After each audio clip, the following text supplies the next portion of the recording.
পুঁজি নিয়ে লড়াই করলো বাংলাদেশ। ব্যাটারদের ব্যর্থতার দিনে বোলাররা দেখালো কিভাবে শেষ পর্যন্ত লড়াই করতে হয়। তবে সৌম্য হৃদয়ের পারফরমেন্স নিয়ে হতাশ সকলে। আগে ব্যাট করতে নেমে একমাত্র শেখ মাহাদির দায়িত্বশীল ব্যাটিংয়ে লড়াকু পুঁজি পায় টিম টাইগার্স। জবাব দিতে নেমে মোস্তাফিজ শরীফুলদের নিয়ন্ত্রিত বোলিংয়ে প্রথম থেকেই চাপে ছিল অস্ট্রেলিয়া। দুই দলের এমন লড়াই ও ম্যাচের সব ঘটনা এক করে বিস্তারিত জানবো রিপোর্টে।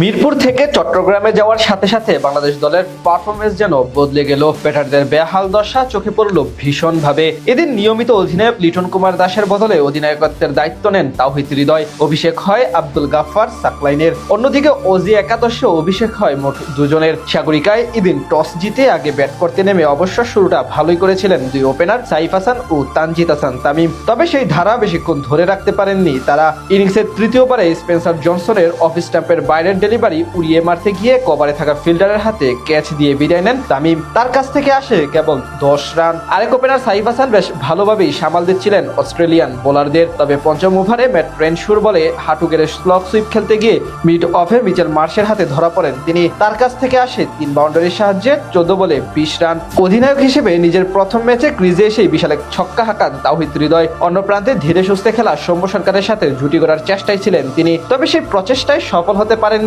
এই ব্যাটার। সপ্তম ওভারে অ্যাডাম জাম্পার বলে স্লগ সুইপ খেলতে গিয়ে ডিরেক্ট বোল্ড হন তিনি। খানিক পরে সৌম্য সরকারও ফিরে যান 17 রান করে। এরপর বাকি ব্যাটাররা ছিলেন আসা যাওয়ার মিছিলে। অভিষিক্ত সাকলাইন এক ছক্কা মেরে আশা দেখালেও 10 রানের বেশি করতে পারেননি। মাঝে ইমন ও শামীম দুজনে ছিলেন ব্যর্থ।